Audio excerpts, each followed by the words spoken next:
Thank you so much for watching this inclusion video series.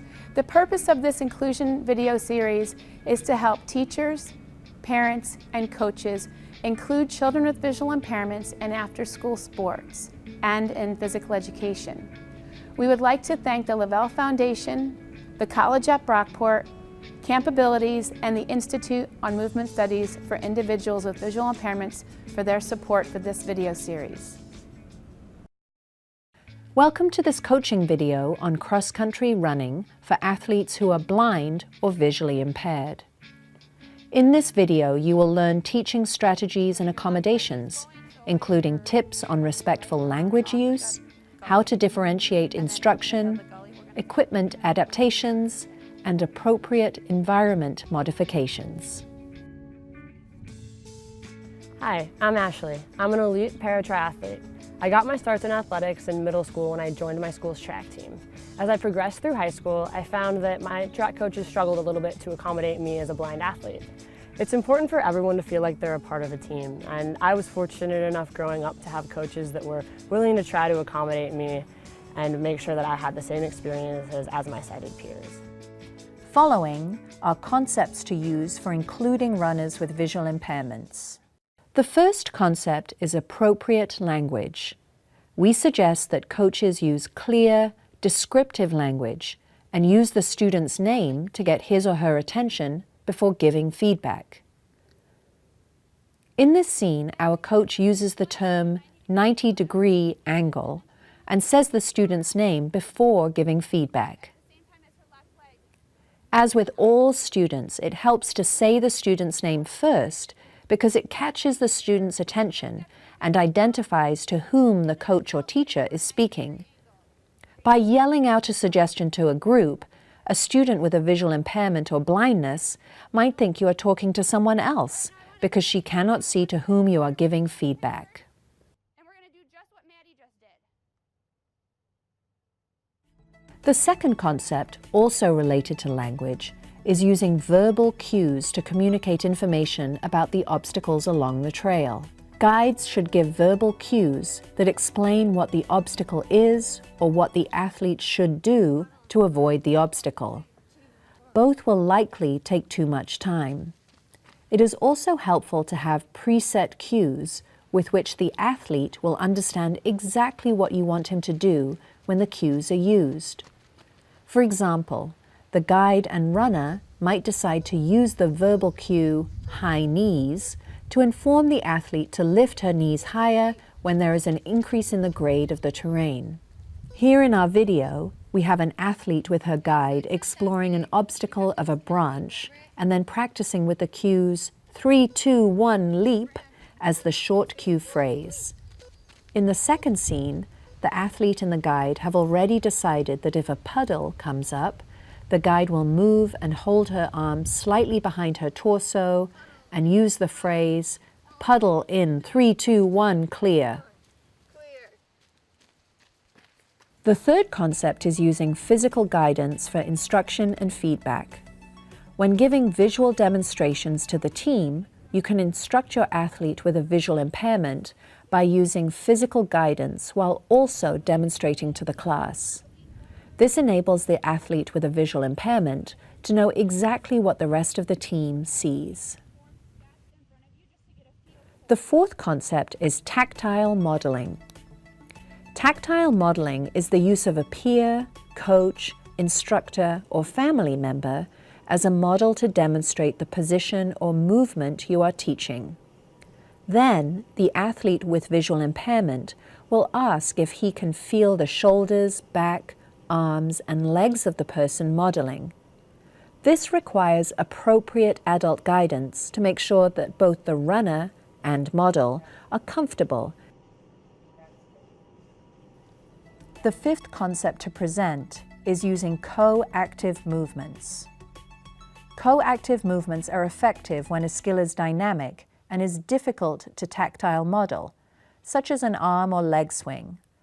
A student with a visual impairment can move their body simultaneously with a guide by lightly touching the guide's corresponding hand, arm, or leg, or by use of a tether or guide poles. In this scene, we see the runner doing co-active movements with a peer during demonstrations and with their guide runner while practicing the coordination of how to use a tether. The sixth concept is pre-teaching. Pre-teaching consists of teaching skills to an individual before introducing the skills to the entire class, team, or group, and/or providing an opportunity for the athlete with the visual impairment to explore the setting and environment, such as walking through the cross-country course, using a tactile model, or one-on-one teaching of skills or drills. Coaches can try to pre-teach before or after practice, or even for a few minutes during practice. Some students with low vision may prefer to explore the cross-country course at a slower pace. Others may benefit from running the course at the same time of day as the race because the light pattern may determine how much support they need. The seventh concept to discuss is guide running. There are two main methods to use to run cross-country if you are visually impaired: running with a guide who wears a bright bib either in front or to the side of the student, and tethering with a guide. Tethering is the use of a short cord held between the fingers of the runner and the guide. Some beginners may choose to begin their guide running experiences by holding the elbow of their guide, but we only recommend this technique when there is a dangerous area of the course, as this technique will alter the runner's biomechanics.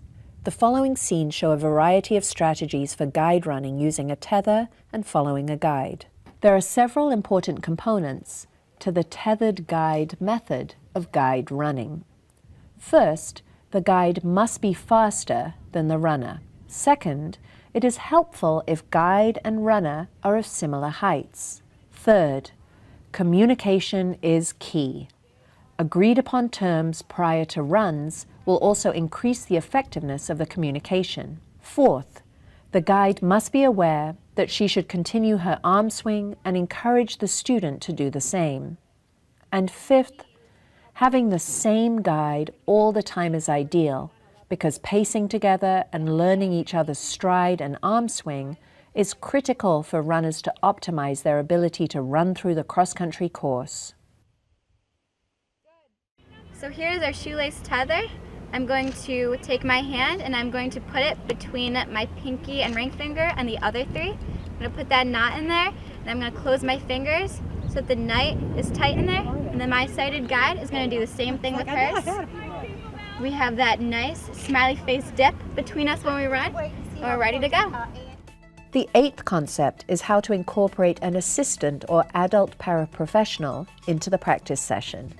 Although there are times when a student who is visually impaired might need some individual time for instruction, please do not segregate her with an adult assistant to learn everything on the side. An athlete with visual impairment might have a paraprofessional to assist him in school and school-based extracurricular activities. This should be in the student's IEP or 504 plan or listed under supplementary aids and services, which includes helping in after-school sports.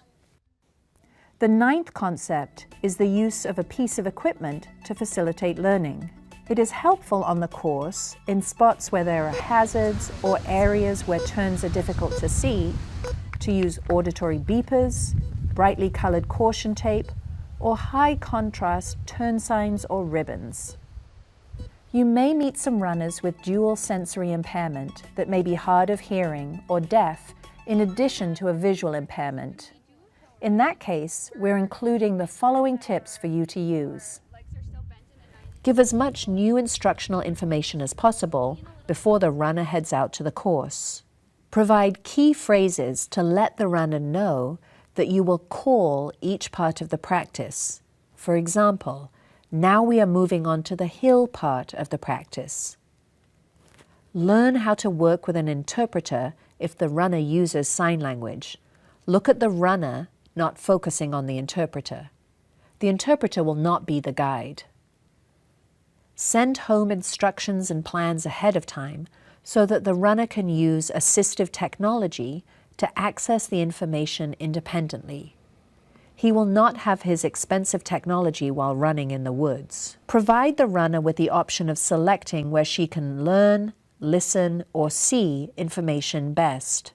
If the runner uses any amount of vision, there are times when the glare of the sun or the dapple of the sun coming through the tree interferes with sight lines. Only the student can determine the distance that she needs to stand from the interpreter or intervener. Thank you for watching this video and learning about including students with visual impairments in cross-country running.